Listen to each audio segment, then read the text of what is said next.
ये आज हम स्टोरी देखने वाले हैं। ये 8th स्टैंडर्ड की 2.2 वाली स्टोरी है, जिसे आज पढ़ के इसको अंडरस्टैंड करेंगे और उसको मैं अच्छी तरह से एक्सप्लेन करके आपको बताऊंगा। तो चलिए शुरू करते हैं। This story of a mason who work for a building contractor. The mason always tried to do his work to perfection. यहाँ पे बोला गया है कि ये जो स्टोरी है एक मेसन की है, एक राजमिस्त्री है, एक कारागिर है, उसकी ये स्टोरी है। जो घर वगैरह बांधते हैं उसको बोला जाता है mason. Who work for a building contractor, जो काम करता था किसके लिए? एक बिल्डिंग कॉन्ट्रैक्टर जो था उसके लिए ये काम करता था। कौन? मेसन। मेसन यानी राजमिस्त्री, कारागिर जिसे बोला जाता है। The mason always tried to do his work to perfection. ये जो मेसन था ये हमेशा जो काम करता था, ये जब काम करता था तो ये सारी शक्ति, अपनी जितनी भी शक्ति होंगी उसके पास, वो पूरी की पूरी अपने काम में, उसके काम के परफेक्शन में लगाता था। यानी काम इतना डेडिकेशन से करता था कि उसमें साथ ही साथ डेडिकेशन तो दिखता था पर परफेक्शन भी उसमें दिखाई देता था। As soon as a house had been designed by the architect and detail finalized by the engineer, the contractor would send for the mason and leave the responsibility of building the house to him. अब होता क्या है कि जैसे ही house की जो designing रहती है वो आर्किटेक्ट द्वारा जो है पूरी तरह से तैयार हो जाती है और एक इंजीनियर के द्वारा फाइनल किए जाते हैं, उसके जो भी डिटेल्स रहते हैं उसको the contractor would send for the mason. तो फिर क्या करते हैं, ये सारी चीज़ें होने के बाद वो जो मेसन रहता है तो उसको भेजा जाता है, यानी कॉन्ट्रैक्टर जो है वो मेसन की तरफ ये सारी चीज़ें भेज देते हैं। And leave the responsibility of building the house to him, और पूरी की पूरी जो जिम्मेदारी रहती है वो मेसन के ऊपर छोड़ी जाती है। पूरी बिल्डिंग की जो जितनी भी रिस्पॉन्सिबिलिटी, जितनी भी काम करने की रिस्पॉन्सिबिलिटी है वो जो है मेसन के तौर पे छोड़ी जाती है, क्योंकि मेसन को ही सारी चीज़ें देखनी पड़ती है। ये तो बिल्डिंग कॉन्ट्रैक्टर है, सिर्फ उसको जो है वो बताता है, जो भी चीज़ें उसमें लगने वाली रहती है कॉन्ट्रैक्टर उसको प्रोवाइड कर देता है। और मेसन जो रहता है वो बिल्डिंग बनाने के लिए बिल्कुल रेडी रहता है, वो अपना जितना भी डेडिकेशन रहता है, परफेक्शन रहता है, उस काम में लगा देता है। The mason would then without wasting any time started his work. अब जो मेसन रहता है वो बाद में क्या करता है, जैसे ही इसको ये काम मिल जाता है तो ये बिना मौका गवाए, बिना टाइम वेस्ट किए ये अपने काम में शुरू हो जाता है। He would take great interest in his work of building and do it with full dedication. अब ये जो रहता है ना, ये अपने काम में बहुत ही ज़्यादा इंटरेस्ट लेता है। साथ ही साथ जितना भी काम उस बिल्डिंग का है, जितना भी वो काम आज कर रहा है, कल करेगा, परसों करेगा, तो ये रोज़ाना जो है अपने फुल डेडिकेशन के साथ, यानी अपने आप को पूरी तरह से समर्पित करता है, ताकि वो काम जो है जल्दी से जल्दी हो जाए और वो परफेक्शन में हो करके। He made sure that he used the best construction material. अब ये पहले ये सुनिश्चित करता है कि जो भी मटेरियल इसमें यूज़ किया जा रहा है, जितना भी मटेरियल जो कंस्ट्रक्शन में लिया जा रहा है वो बेस्ट से बेस्ट हो, of high quality. The measurement of the walls, doorways, arches etcetera. अब जितने भी कंस्ट्रक्शन के लिए मटेरियल आ रहा है वो बेस्ट क्वालिटी का रहेगा, हाई क्वालिटी का रहेगा, और जो भी वो काम करता है तो पहले उसको सुनिश्चित कर लेता है। साथ ही साथ उसका जो मेजरमेंट रहता है, जैसे वॉल्स है, डोरवेज है, आर्चेस है, इसके लिए भी वो ने क्या पूरी परफेक्शन के साथ उस काम में लग जाता है। उसको आगे लिखा गया है वो हम पढ़ते हैं। वो are perfect and he gave an excellent and appealing finish to whatever he build. अब होता क्या है, the measurement of the walls, doorways, arches, ये जो मेजरमेंट रहता है वॉल्स का, डोरवेज का, आर्चेस का, इसका मेजरमेंट जो रहता है ना ये पूरा परफेक्ट ले लेता है, यानी जो भी काम कर रहा है पूरे परफेक्शन से कर रहा है। और जब ये काम करना शुरू कर देता है तो उसमें जो भी फिनिशिंग लगती है, उसमें जो भी काम करने की टेक्निक्स लगती हैं, उसको वो एक अलग ही लेवल पे लेके जाता है, यानी एक एक्सेलेंट लेवल पे लेके जाता है। काम परफेक्शन से हो रहा है, डेडिकेशन के साथ हो रहा है, साथ ही साथ उस काम को जो है वो एक्सेलेंट लेवल पे लेके जाता है, ताकि उसकी जो फिनिशिंग निकल के आए वो सबसे ज़्यादा सुंदर बने, यानी वो जो घर है उसमें कोई भी नुक्स या कोई भी ऐसी बात ना निकले जिससे उसमें कोई कमी रह जाए। The owners of the new houses built would be more than satisfied with the construction. अब जो भी ओनर्स रहते, जो उस घर को खरीदने आते हैं, उस बिल्डिंग के जितने भी ओनर्स रहते होंगे, जो उसको काम देते होंगे कॉन्ट्रैक्टर को, कॉन्ट्रैक्टर मेसन को देते थे, पर मेसन जो है ना उसमें कोई भी ऐसा नुस्ख छोड़ता नहीं है, वो पूरा अपने काम में लग जाता है और ऐसा कंस्ट्रक्शन करता है कि सामने वाला पूरी तरह से सेटिस्फाई हो जाए। Because of the zeal, diligence, loyalty and persistence that he displayed in his work, the mason was in great demand and fetched good business to his contractor। अब होता क्या है, जितना भी ये काम कर रहा है ना परफेक्शन से, तो उसमें क्या क्या दिख रहा है, झील यानी उत्साह दिखता है, डिलीजेंस यानी उसकी मेहनत दिख रही है, लॉयल्टी यानी उसमें जो विश्वास दिखाई दे रहा है, जो भी वो काम कर रहा है वो दिख रहा है वहां पे, एंड पर्सिस्टेंस यानी एक तरह से उसके काम में जो एफर्ट्स दिख रहे हैं वो कंटिन्यूएशन में दिख रहे हैं, यानी जिद जो है ना एक अलग ही लेवल पे जा चुकी है। उसके कारण क्या हो रहा है, उसकी जो जिद के कारण ये सारी चीजें उसके अंदर जो क्वालिटी बनी हुई है वो क्वालिटीज भी उसके अंदर दिखती है। वो क्वालिटीज कौन कौन सी है, जील है, डिलीजेंस है और लॉयल्टी है, ये भी साथ साथ वहां पे निखर के आ रही है। और ये सारी के सारे जितने भी उसके जो गुण हैं ये उसके काम में दिखाई देना शुरू हो जाते हैं। The mason was in great demand. अब क्या होता है, धीरे धीरे जो है मेसन जो है उसको काम मिलना शुरू हो जाता है, उसकी डिमांड बढ़ जाती है। उससे क्या होता है, जो कॉन्ट्रैक्टर रहता है उसको बहुत ही ज़्यादा बिजनेस मिलता है, यानी लोग जो है उसको काम देते हैं कि आप जो है हमारा काम करो, हमारा घर तैयार करके दो। तो ये किसके कारण मिल रहा है, ये मेसन के द्वारा, यानी वो राजमिस्त्री के द्वारा मिल रहा है। Subsequently, the contractor recompensed the mason handsomely with a very good salary. He could meet the needs of his family sufficiently without any scarcity. अब यहाँ पे बोला है कि जैसे जैसे इसका काम बढ़ते जाता है कॉन्ट्रैक्टर का, वैसे वैसे जो है डिमांड जो है इसकी भी बढ़ जाती है मेसन की। अब मेसन की डिमांड बढ़ने के कारण क्या होता है, जो भी उसकी पैसे यानी रिकम्पेंस का मतलब क्या होता है, money given for work done, जितना भी पैसा जो है बन रहा है उसके अलावा भी उसको अच्छी सैलरी भी मिल रही है, यानी सैलरी मिल रही है पर उसके ऊपर से भी जो पैसे है वो उसमें भी बढ़ोतरी हो रही है। तो जो मेसन है वो एक अच्छा काम करने की वजह से जो कॉन्ट्रैक्टर है उसको ज़्यादा उसका बेनिफिट मिल रहा, तो उसका बेनिफिट मिलने के बाद उसका जो प्रॉफिट रहता है उस प्रॉफिट में से कुछ एक अमाउंट जो रहती है बन के जो सैलरी से अलग होती है वो भी उसको दिया जा रहा है, यानी प्लस सैलरी तो है उसमें कुछ ऐसी अमाउंट है जो थोड़ा सा प्रॉफिट में से निकल के आ रही है वो भी उसको दी जाती है। He could meet the needs of his family sufficiently.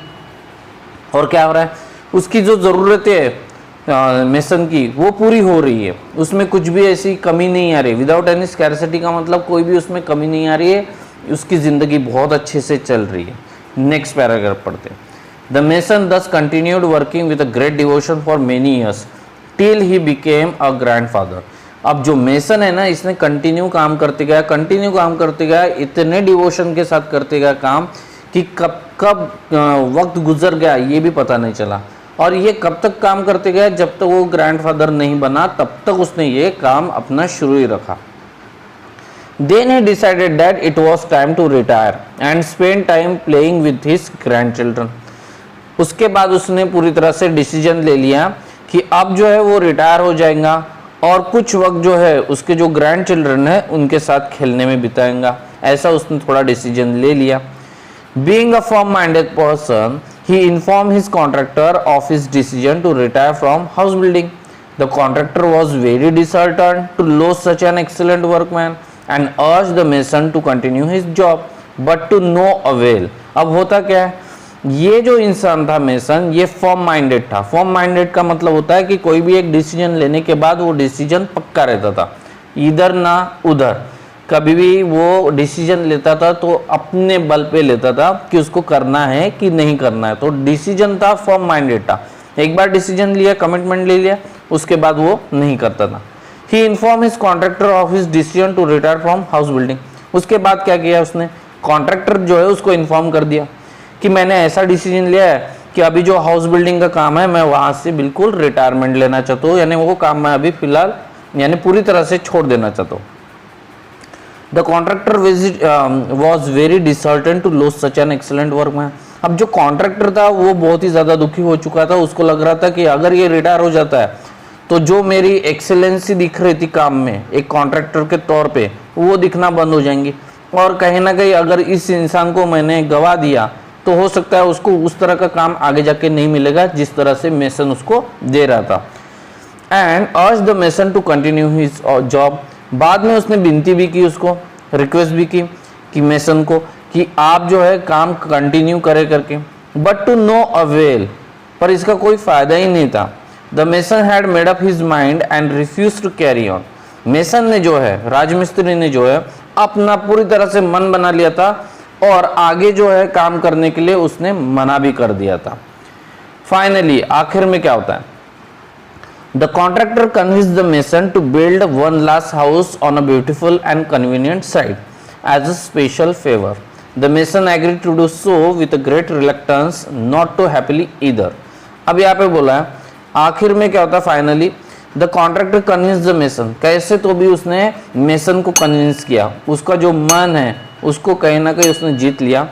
To build one last house on a beautiful and convenient site, क्योंकि उसने वो बोला होगा कॉन्ट्रैक्टर ने, हाँ ठीक है एक ही घर बना दे मेरे लिए, पर घर ऐसा बना दे, सुंदर बना दे, साथ ही साथ उस ऐसी जगह पे बना दे जहाँ पे सारी सुविधा हो, एक कन्वीनियंट साइट पे जो है आपको घर बनाना है। इस तरह से उसको नहीं किया, कन्विंस कर दिया एक ही घर बनना है एज अ स्पेशल फेवर, एक थोड़ा स्पेशल फेवर के तौर पे उसने उसको बोला कि एक जो है ना मेरा काम करके दे, एक ही घर बना, सुंदर बना और एक अच्छी सारी ज़रूरतें वहाँ पे हो, ऐसी जगह पे जाके बना दे। The mason agreed to do so with a great reluctance. अब मेसन जो है ना वो तो तैयार हो गया, पर उसमें कहीं खुशी नहीं दिख रही थी, यानी उसमें कुछ मन नहीं दिख रहा था कि हाँ वो सच में वो काम पहले जैसे करता था वैसे ही आज करेगा करके। नॉट टू हैप्पीली ईदर, और ना ही वो खुश था। The construction started, it was a most beautifully design house to be built at a sought after location. अब ये कंस्ट्रक्शन जो है शुरू हो गया, और जहाँ पे वो कंस्ट्रक्शन शुरू किया था ये कंस्ट्रक्शन इतना अच्छा था कि उसको जो काम दिया गया था बहुत ही सुंदर था।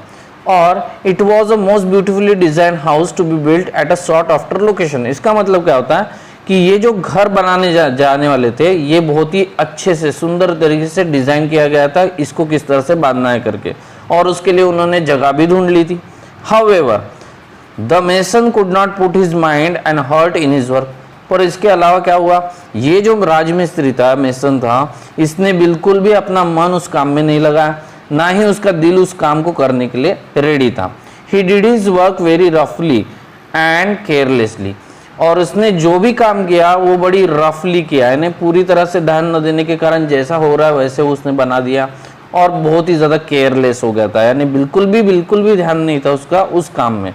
विदाउट इंटरेस्ट और डेडिकेशन, ना ही उसमें इंटरेस्ट दिखाई दे रहा था और ना ही डेडिकेशन। जैसे पहले इसमें कैसा था कि उसके इसमें इंटरेस्ट और डेडिकेशन सारी चीज़ें जो है प्रतीत होते थे, अब यहाँ पे जो है ना ये चीज़ें दिखाई दे नहीं रही है, ना इंटरेस्ट दिखाई दे रहा है ना डेडिकेशन दिखा रहा है।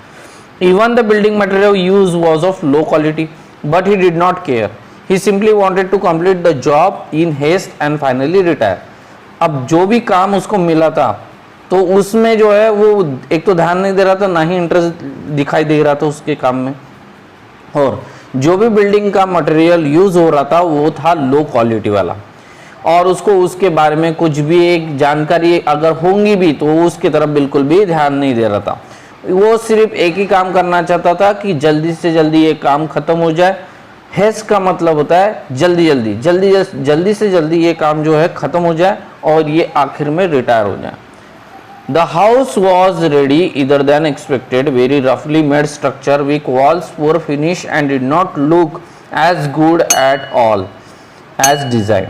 अब ये जो घर था ये पूरी तरह से तैयार हो गया था जैसा उन्होंने एक्सपेक्टेशन किया था कॉन्ट्रैक्टर ने, पर इसमें जो काम हुआ था वो बहुत ही ज़्यादा रफली हुआ था।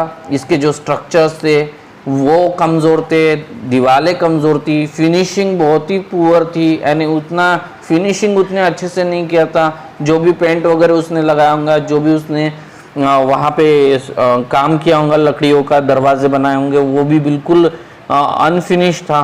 And did not look as good at all as design, जैसे डिज़ाइन बनाई थी बिल्कुल वैसा वो दिखाई नहीं दे रहा था। Yet the mason did not care. He informed the contractor that the house was ready and he was waiting to hand over its key to him. अब ये जो मेसन था इसने तो पूरी तरह से ध्यान दिया ही नहीं वहाँ पे, और उसने बाद में जब पूरा काम खत्म हो गया वो तो रफली छोड़ दिया था उसने। ही इन्फॉर्म द कॉन्ट्रैक्टर, उसने कॉन्ट्रैक्टर को इन्फॉर्म कर दिया कि that the house was ready, जो हाउस तुमने बनाने के लिए मुझे दिया था वो पूरी तरह से रेडी हो चुका है। And he was waiting to hand over its key to him, और वो वेट कर रहा था कि कहीं ना कहीं जो कीज है वो उसे हैंड ओवर कर दी जाए। The contractor arrive at the site, he had a file of legal document in his hand. अब कॉन्ट्रैक्टर वहां पे आ जाता है उस साइड पे, और जब वो आता है, सपोज वो आता भी होगा वहां पे, तो उसके हाथ में क्या थे, कुछ लीगल डॉक्यूमेंट्स थे उसके हाथों में, और एक बंच रहता है फाइल का, वो उसमें यानी उसमें जो है लगा के रखे थे। यानी अभी जब कॉन्ट्रैक्टर आया वहां पे उस साइड पे, उसने देखा, उसने घर देखा होगा, पर उसके हाथ में एक लीगल डॉक्यूमेंट की जो है फाइल थी। The mason handed over the new house keys to him, but the contractor did not step forward to enter the house to see it. अब देखो, the mason handed over the new house key to him, mason ने जो है hand over की, जो नए घर की थी वो कॉन्ट्रैक्टर को, पर कॉन्ट्रैक्टर जो था ना वो घर के अंदर आया ही नहीं, उसने घर देखा भी नहीं, वो अंदर भी आया नहीं, ना ही उसने घर देखा। इसके अलावा क्या किया, instead with a broad smile he handed over the file along with the house key to the mason and said beaming happy tone, these are the ownership documents of the new house in your name, the house is yours, I had planned it as gift for you। अब इसमें क्या हुआ, the broad smile, अब इसने एक थोड़ी सी smile दिखाई contractor ने, और he handed over the file along with the house keys to the mason, और बाद में क्या किया, उसने जो चाबी थी घर की वो, और उसके बाद जो फाइल थी वो, ये दोनों भी उसको जो है मेसन को हैंड ओवर कर दिया। हैंड ओवर करने का मतलब होता है दे दिया। And said beaming happy tone, और बहुत ही खुशी से जो है वो थोड़ी हल्की स्माइल दिखाते हुए उसने वो उसको हैंड ओवर कर दी। एक तो है उसकी फाइल, दूसरी है उसकी चाबी। These are the ownership document of this new house in your name. और जब वो खुशी दिखाई रहा था तो उसने और एक खुशी दिखा दी उसको। उसने क्या बताया कि ये जो है ना ये डॉक्यूमेंट्स है, पर ये डॉक्यूमेंट्स किसके, ओनरशिप के। ओनरशिप यानी जिसका वो मालिक बनने अभी जा रहा है। किसका है ये, of this new house in your name. ये जो नया घर है ये उसके ओनरशिप के डॉक्यूमेंट है जो तुम्हारे नाम पे। द हाउस इज योर्स, और ये जो घर है ये तुम्हारा है। I had plan it as gift for you, मैंने पहले ही प्लान किया था कि ये जो घर है ये तुझे गिफ्ट के तौर पे तुझे सौंप दिया जाए। ठीक है, थैंक यू सो मच।